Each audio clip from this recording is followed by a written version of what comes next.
Buenos días, Dios te bendiga. Vamos a continuar con el estudio del Evangelio de Mateo. Estamos en el capítulo 7 y recuerden que estamos estudiando este Evangelio con el comentario bíblico de William McDonald. Estamos en el 7, pero aquí William va a hacer como un corto estudio sobre los milagros de poder y gracia de nuestro Señor Jesús y algunas reacciones frente a esos milagros que el Señor hizo. Entonces, él sugiere leer el capítulo 8, versículo 1, que dice: cuando descendió Jesús del monte le seguía mucha gente. Y el capítulo 9, versículo 34. Pero los fariseos decían: por el príncipe de los demonios echa fuera demonios. En los capítulos 8 al 12, el Señor Jesús presenta evidencias concluyentes a la nación de Israel de que Él era ciertamente el Mesías, acerca de quien había escrito cada uno de los profetas. Isaías, por ejemplo, había profetizado que el Mesías abriría los ojos de los ciegos, destaparía los oídos de los sordos, sanaría a los cojos y haría cantar a los mudos. Eso dice Isaías 35, del 5 al 6. Jesús, al cumplir todas estas profecías, demostró que era el Mesías. Israel, al examinar sus escrituras, no debería tener dificultad alguna para identificarle como el Cristo. Imagínate que a ti te dicen: mira, va a venir una persona y va a hacer esto por ti. Las señales de que es esa persona: está así vestida, va a hablarte así, tiene como unos códigos, que tú cuando escuches esos códigos de conducta o en sus expresiones, vas a decir: este es así igual, era nuestro Señor para Israel. Él ya había dejado una cantidad de pruebas que el Mesías tenía que cumplir, cosas que el Mesías debía hacer, y que cuando las hiciera, ellos no iban a tener duda. Este era al que estábamos esperando, este era el que se nos había prometido. Entonces se supone que no había dudas para identificar a nuestro Señor, pero no hay peor ciego que el que no quiere ver. No hay peor sordo que el que no quiere oír. Entonces, los acontecimientos registrados en estos capítulos se presentan según un esquema temático. En lugar de un orden estrictamente cronológico, no es un registro completo del ministerio del Señor, sino una presentación de acontecimientos seleccionados por el Espíritu Santo para presentar ciertos temas en la vida del Salvador. Hay muchas cosas que no están escritas de nuestro Señor: milagros que Él hizo, obras que hizo, enseñanzas que dio, pero Él dejó lo que tú y yo necesitamos. Él dejó lo que toda persona necesita para conocerle, para creer, para andar por fe, para crecer en la vida cristiana. Él dejó lo que tú y yo necesitamos, ni más ni menos. Y la escritura, dice la Biblia, fue inspirada por el Espíritu Santo. Dice que la Biblia, siendo inspirada por el Espíritu Santo a hombres de Dios, ellos escribieron siendo inspirados por el Espíritu Santo de Dios. Entonces dice aquí que fue inspirada por el Espíritu Santo para presentar ciertos temas de la vida de nuestro Señor. En esta presentación se incluye lo siguiente: ¿qué cosas incluyen estos escritores inspirados por el Espíritu Santo? 1. La autoridad absoluta de Cristo sobre las enfermedades, sobre los demonios, sobre la muerte, sobre los elementos de la naturaleza, la autoridad absoluta de nuestro Señor para hablar a los demonios y ellos obedecer, para hablar a una enfermedad y la enfermedad obedecer, para hablar a los muertos y los muertos resucitar, para hablar a la naturaleza, como cuando le habló al mar y el mar aquietarse. Segundo, otra evidencia, otra presentación de estos milagros es su declaración de señorío absoluto sobre las vidas de los que quieren seguirlo. Para quienes queremos seguirle es nuestro Señor absoluto, ¿cierto? Nuestro soberano. Tercero, el creciente rechazo contra Jesús por parte de la nación de Israel y particularmente por parte de los líderes religiosos. Cuarto, la bien dispuesta recepción del Salvador de forma individual por parte de los gentiles. Vamos para el capítulo 8 y vamos a leer del 1 al 4.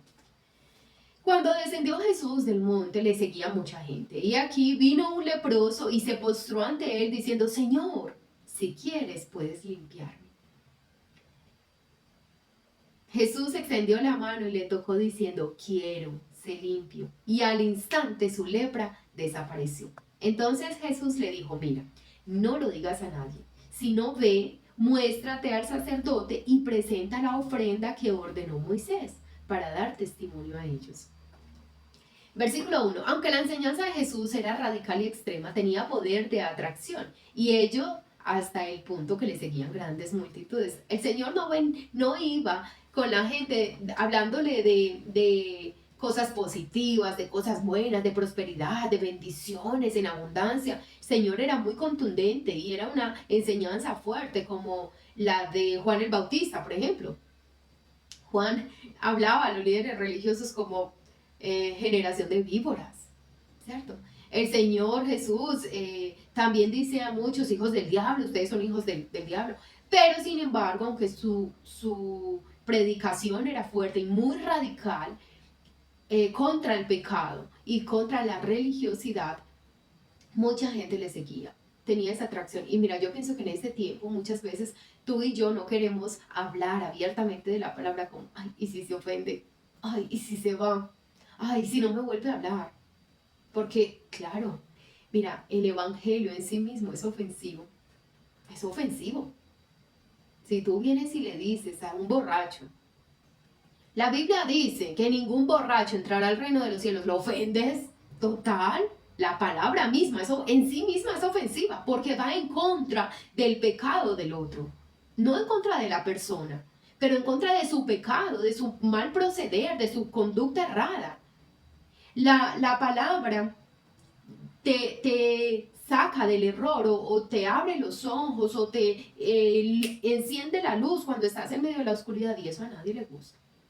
Entonces, a pesar de eso, seguían a nuestro Señor. Tú y yo no tenemos, obviamente, tampoco estoy de acuerdo que tú y yo usemos el lenguaje de Juan el Bautista. Yo aquí no les voy a decir, sí, generación de víboras. Pues no, Dios a él le dio una gracia especial para predicar su palabra y para anunciar que el Señor venía y lo hizo de esa forma.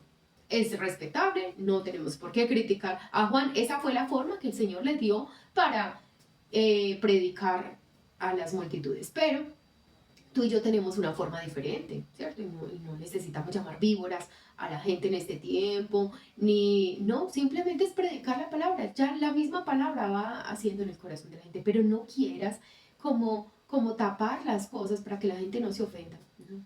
Es mejor decirle a la gente, mira, tu pecado te va a llevar a una eternidad sin el Señor. Es mejor ser sinceros, porque recuerden que este mundo va en una corriente hacia una eternidad sin el Señor, entonces necesitamos hablarles abiertamente de la palabra del Señor para que ellos puedan ver. Y si algún día están delante del Señor y no quisieron escuchar, no digan, no me dijo, es que Yelsi no me dijo, sino yo no escuché a Yelsi. Yelsi sí me dijo, pero yo estaba muy ocupado en mis cosas y no quise escuchar. La verdad es autoverificante y aunque a la gente le pueda no gustar, nunca la pueden olvidar. Eso hace mella. Lo que tú y yo le decimos a la gente, lo que la persona escucha y sobre todo pues si es de la palabra de Dios, no de nuestro propio razonamiento o nuestras propias ideas, eso va quedando y va haciendo mella, hace algo en el corazón y en la mente de la gente. Versículo 2. Un leproso se arrodilló ante Jesús en un llamamiento desesperado para ser sanado. Este leproso tenía fe de que el Señor podría sanarle. La verdadera fe jamás queda frustrada. No quiere decir esto que si tú y yo tenemos fe, el Señor nos va a sanar, que es todo lo que necesitamos. No. Pablo tenía mucha fe. Yo estoy segura que si alguien en la Biblia tenía fe era el apóstol Pablo. Y 3 veces, dice la Biblia, le dijo al Señor que le quitara un aguijón en su carne y el Señor le dijo, no, no te lo voy a quitar, Pablo, que te baste mi gracia es suficiente para ti. Entonces, no quiere decir que si tú y yo a veces no somos sanados es por falta de fe, porque en muchos lugares con una mala doctrina dicen eso, usted está enfermo, es que le falta fe. Tiene una necesidad económica, es que le falta fe. No, Job no tenía falta de fe y fue probado. Dios nos prueba, entonces no siempre la enfermedad implica falta de fe, la enfermedad no siempre implica pecado. Dios puede querer tratar algo en nuestra vida, un asunto en nuestra vida a través de una enfermedad, a través de una prueba. Entonces, es verdad, la fe de alguien nunca queda frustrada, pero no significa que siempre la persona va a ser sanada o va a ser, o se le va a dar un sí como respuesta a esa petición. ¿Listo? La lepra es una figura apropiada del pecado porque es abominable, destructiva, contagiosa y en algunas de sus formas humanamente incurable. Así es el pecado en nuestra vida. Es abominable, es destructible, es contagioso, porque dice la Biblia que las malas conversaciones corrompen las buenas costumbres, ¿cierto? Entonces es contagioso. Y aquí dice, y en ocasiones es incurable. Cuando una persona no se dispone y acepta que el Señor perdone su pecado, no acepta el perdón del Señor y no busca la ayuda en el Señor para apartarse de su pecado, es casi que incurable, es imposible hacerlo. Entonces, este hombre tenía lepra y era despreciado por todo el pueblo. Cuando una persona en Israel tenía lepra, tenía que ser completamente aislado. No podía quedarse dentro del pueblo. Tenía que sacarlo de la ciudad o de los campamentos. Si estaban en campamento, tenían que sacarlo porque contagiaba al resto del pueblo.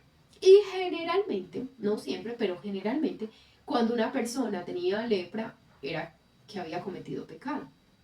Versículo 3, los leprosos eran intocables. El contacto físico con ellos podía exponer a la infección al que lo hiciese, es decir, al que tocara al leproso posiblemente quedaba contagiado. En el caso de los judíos, tal contacto hacía ceremonialmente impura a una persona, esto es, incapacitada para adorar con la congregación de Israel. Si alguien por error, así fue, por error, tocaba a un leproso o tocaba la prenda de un leproso, la ropa de un leproso, o se sentaba en el lugar donde estaba un leproso, quedaba ceremonialmente impuro, inmediatamente quedaba impuro.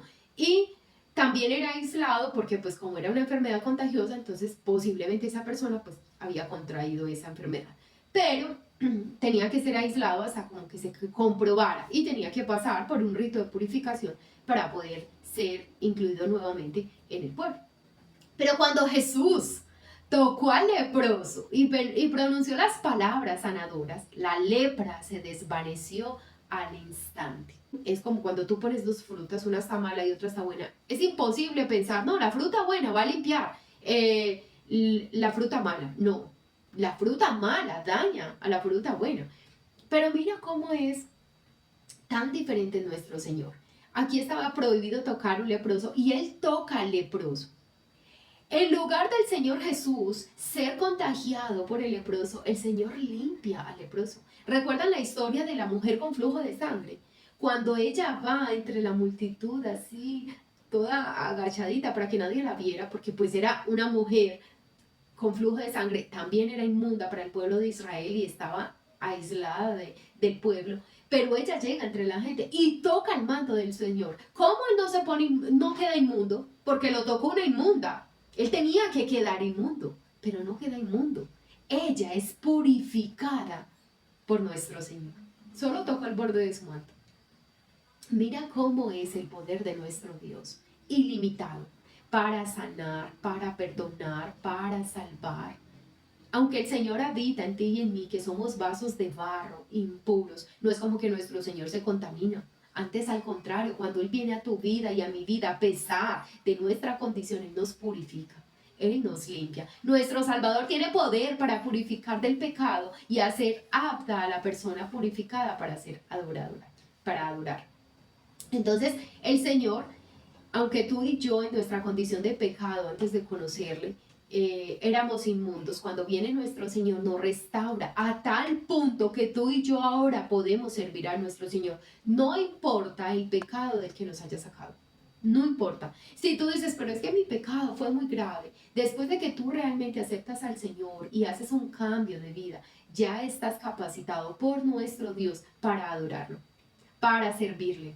Obviamente, es un proceso, porque incluso la Biblia dice, no sé si fue Pablo, diciendo a una de las iglesias que deben tener cuidado para no poner a enseñar o a servir a neófitos, ¿cierto? Que son personas nuevas en el Evangelio que tienen que pasar un proceso de aprendizaje y estudio bíblico y crecimiento espiritual para ejercer algunos cargos en la iglesia, sobre todo los de, por ejemplo, predicar la palabra, ¿cierto? Pero ya estamos aptos para adorar y podemos entrar en ese proceso de formación para servir a nuestro Señor. Versículo 4. Este es el primer caso en el Evangelio de Mateo en que se registra que Jesús mandó a alguien que no dijese nada a nadie acerca del milagro obrado por él o lo que había visto. Esto se debe probablemente a que él estaba consciente de que muchos, interesados solo en librarse del yugo romano, querían hacerle rey. Pero él sabía que Israel seguía aún no arrepentido, que la nación rechazaría su liderazgo espiritual y que primero debía ir a la cruz. Sí, no era el momento, ¿cierto? Y que adicional, pues eso iba a llamar mucho la atención del pueblo. No, este hace milagros, llamémoslo rey. Hagámoslo rey. Y no era eso a lo que había venido el Señor. Y muy lindo, dice aquí, ellos rechazaban el liderazgo espiritual de nuestro Señor. Querían los milagros, pero no el cambio de vida, de carácter y de conducta a la que los iba a llevar el Señor. Bajo la ley de Moisés, el sacerdote servía también como médico. Cuando un leproso quedaba sanado, estaba obligado a llevar una ofrenda y a comparecer ante el sacerdote a fin de ser pronunciado limpio. Si el sacerdote iba y daba un diagnóstico y decía, no, este sigue con lepra por el color, por la forma en la que se veía la piel, él no podía volver al pueblo. Pero si el sacerdote después de verlo decía, no, ya está limpio, entonces se purificaba y ya podía volver a su casa, a su trabajo. Es indudable que era un acontecimiento infrecuente que un leproso quedase limpio. Era muy difícil que un leproso sanara. Y de hecho, esto debería haber alertado a este sacerdote a investigar si el Mesías ya había aparecido. Claro, un milagro como ese. ¿Qué? ¿Usted cómo quedó sanado? Es que Jesús me puso la mano y yo quedé sanado. No, hay algo sobrenatural acá. Pero no leemos de tal reacción. Así no obró el sacerdote en ningún momento. Vino un sacerdote a decir, venga, ¿quién fue el que sanó al leproso? No vemos esa reacción. Jesús mandó al leproso que obedeciese la ley en esta cuestión. Si ves cómo el Señor sí cumplía la ley, ese era un requisito para que él pudiera integrarse nuevamente a la sociedad. Y él cumplió la ley. Él le dijo, ve donde el sacerdote. Era una ley que él mismo había establecido y le dio cumplimiento. Muchos dicen, no, es que Jesús no cumplió la ley. Mira que sí la cumplió. Las implicaciones espirituales del milagro son claras. El Mesías había venido a Israel con poder para sanar a la nación de su dolencia. ¿Cuál era la dolencia mayor del pueblo de Israel en ese momento? ¿Cuál era la lepra de Israel en ese momento? Su pecado, su religiosidad. Siendo el pueblo elegido del Señor, se había apartado del Señor, se había apartado de su ley. Y el Señor vino a sanar eso. Piensa en tu vida y en mi vida, ¿cuál es la dolencia? ¿Cuál es tu dolencia? ¿Cuál es el pecado que no has podido dejar? ¿Cuál es la preocupación que te tiene bajo yugo? ¿O cuál es la situación que te tiene sin paz, sin gozo? Eso es lo que vino el Señor a sanar a nuestra vida. Primeramente el pecado, pero también todas esas cosas que no nos dejan vivir una vida en libertad, una vida abundante como la quiere dar el Señor. Qué hermoso es nuestro Señor. Él no se limita solo a salvarnos.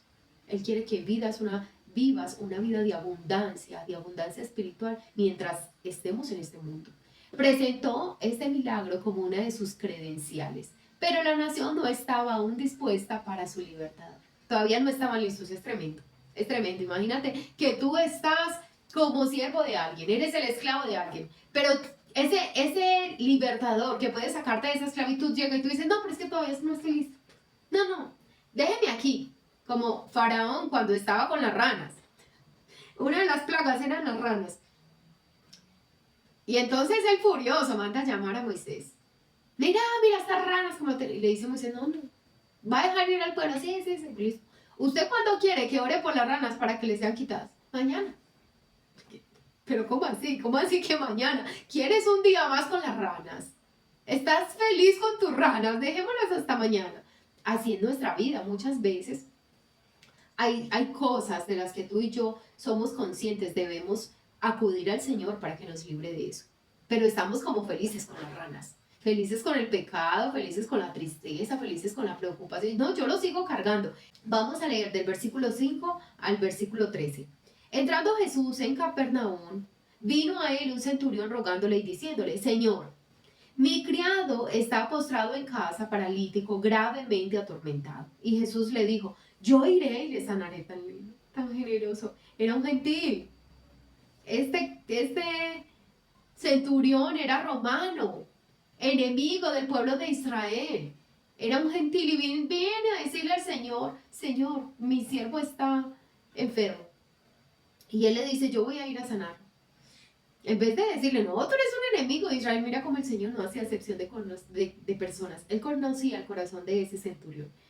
Respondió el centurión y dijo, Señor, no soy digno que entres bajo mi techo. Solamente di la palabra y mi criado sanará.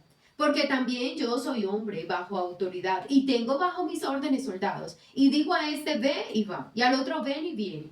Y a mi siervo, hace esto y lo hace. Al oír Jesús se maravilló y dijo a los que le seguían, de cierto os digo que ni aún en Israel, es decir, ni aún un judío he hallado con tanta fe.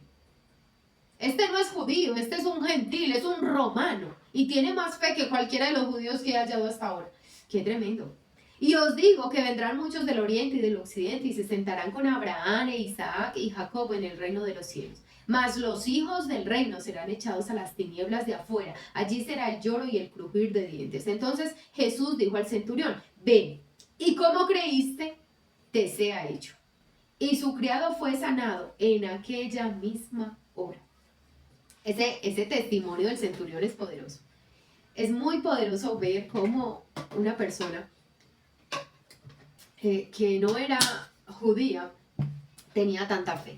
Y yo creo que así a nosotros, a veces los impíos nos muestran más fe que los hijos de Dios, que nosotros mismos. A veces a nosotros nos falta la fe. Se presenta la fe de un centurión gentil en acusado contraste con la nula receptividad de los judíos. Si Israel no está dispuesta a reconocer su rey, los menospreciados paganos lo harán. El centurión era un oficial militar romano al mando de unos 100 hombres y estaba destacado en o cerca de Capernaum. Se le acercó a Jesús buscando la curación de su criado, que sufría una violenta y dolorosa parálisis. Se trataba de una exhibición inusual de compasión. La mayoría de oficiales no habrían mostrado tal interés en su siervo. Miren, yo creo que lo que les decía ahorita, el Señor conocía el corazón del centurión. Y yo creo que esta muestra de este centurión, esta muestra de compasión y amor hacia su criado, revelaba lo que había en su corazón. Era un hombre noble.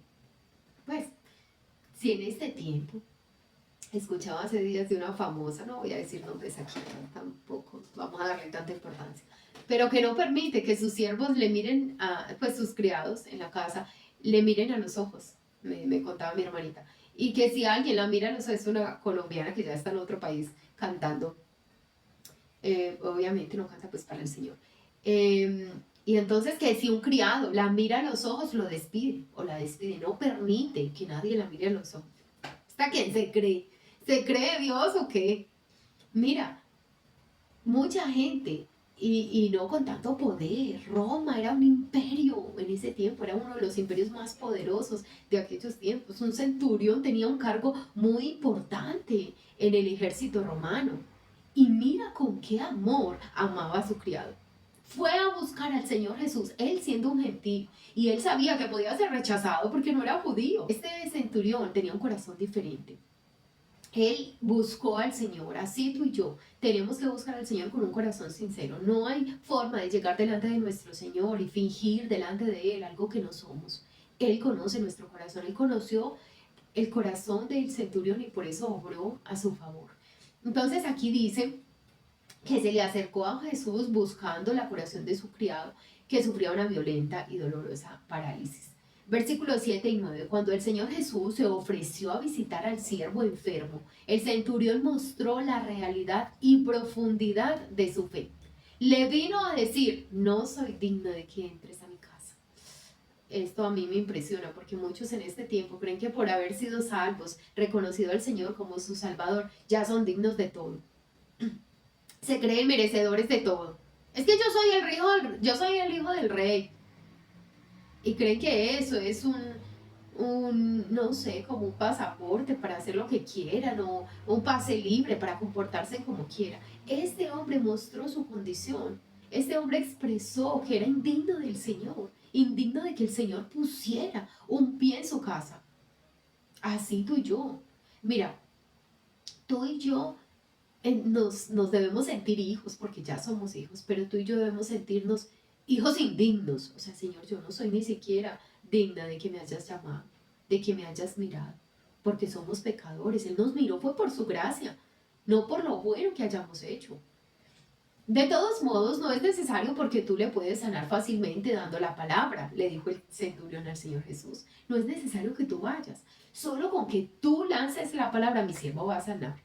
Yo sé acerca de la autoridad, le dijo.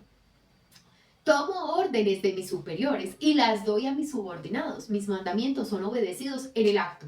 ¿Cuánto más tendrás poder tú y tus palabras sobre esta enfermedad de mi siervo? Eso fue lo que quiso decir este centurión. Si yo tengo autoridad sobre hombres, ¿cuánto más tú tienes autoridad sobre esa enfermedad? Y lo que tú digas de mi siervo, así se hará. No necesitas ir a mi casa porque yo no soy digno de eso. Yo creo que aquí no está rechazando la salvación, no está rechazando al Señor, sino que realmente reconocía su condición. No era judío, era un gentil enemigo del pueblo judío, pero él tenía un corazón sincero. Y el Señor obró a su favor. Versículo 12, Jesús se maravilló. De verdad, yo no sé si el Señor se ha maravillado alguna vez conmigo. Pero qué bueno que un día el Señor se maravillará con nosotros. Perdón. Por ejemplo, el Señor se maravilló de Job. Cuando él le dijo a Satanás, ¿has considerado a mi siervo Job? Yo no sé si al Señor se le hicieron como corazón en los ojos, así como cuando tú ves a alguien que amas mucho. Y vio a Job y le dijo, ¿tú has considerado a mi siervo Job? Él es perfecto, es recto, es apartado del mal, es temeroso de Dios. Así se maravilló el Señor de la fe de este hombre. ¿Y qué tal si el Señor te mira a ti, me mira a mí? Se maravillará con nosotros por nuestra conducta, por nuestras palabras, por nuestra forma de vida. Que el Señor nos ayude. Y qué bueno que un día el Señor se pueda maravillar de nuestra fe, de nuestra confianza en Él, de nuestra seguridad en lo que Él nos dice que va a hacer.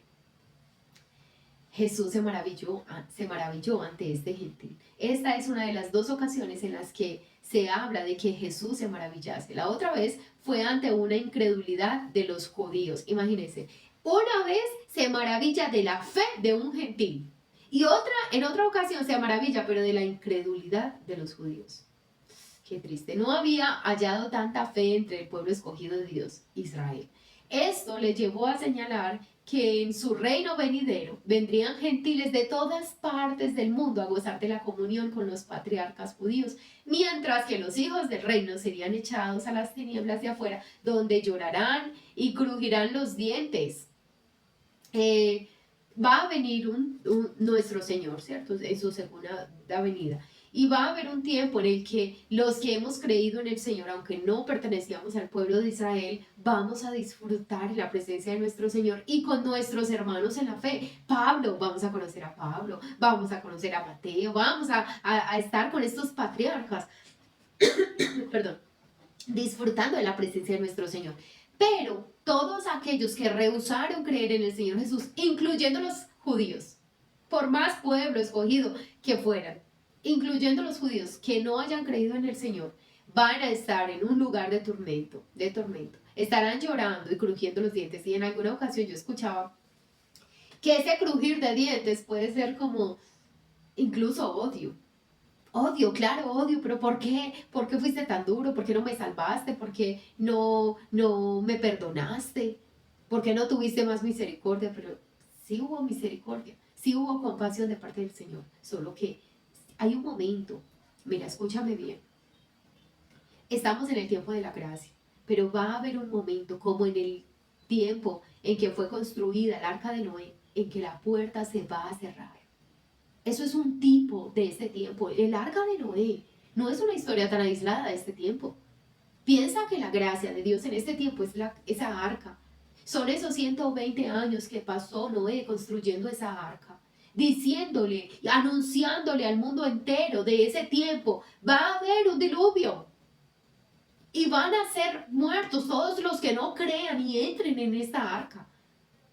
Tú y yo estamos en el tiempo de la gracia. Este es el día de la salvación.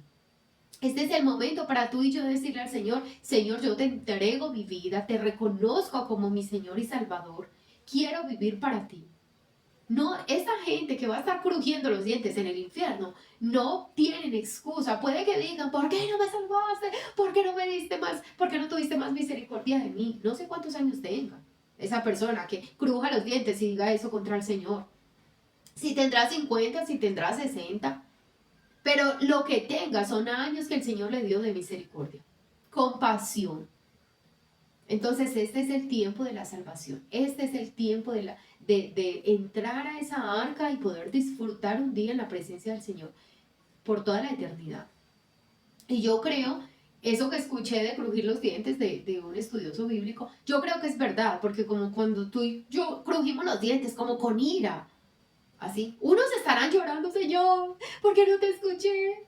Y otros crujiendo los dientes con ira, con odio, incluso en el mismo infierno, y con odio contra nuestro Señor, renegando contra nuestro Señor. Los hijos del reino son los judíos de nacimiento que profesan reconocer a Dios como rey, pero que nunca se han convertido de manera genuina. ¿Sí ven? Los hijos del reino, recuerdan cuando empezamos a estudiar Mateo, hablaba de los hijos del reino. Esos hijos del reino son esos que sí confiesan, que sí van a la iglesia, que sí se han bautizado incluso, pero no han conocido al Señor. No han tenido un encuentro real con Dios y no le han entregado a Dios el señorío de su vida. De todos modos, es un principio aplicable en la actualidad. Muchos hijos privilegiados por haber nacido y ser criados en familias cristianas perecerán en el infierno por rechazar a Cristo, mientras que salvajes de la selva gozarán de las glorias eternas del cielo porque creyeron en el mensaje del Evangelio. Qué tremendo. Estaba escuchando una serie del pastor Marco de la vida de Daniel. Apenas terminen esa que les envié de relaciones, ¿cierto? Relaciones peligrosas, algo así. Les envío esta, tremendo, me encanta.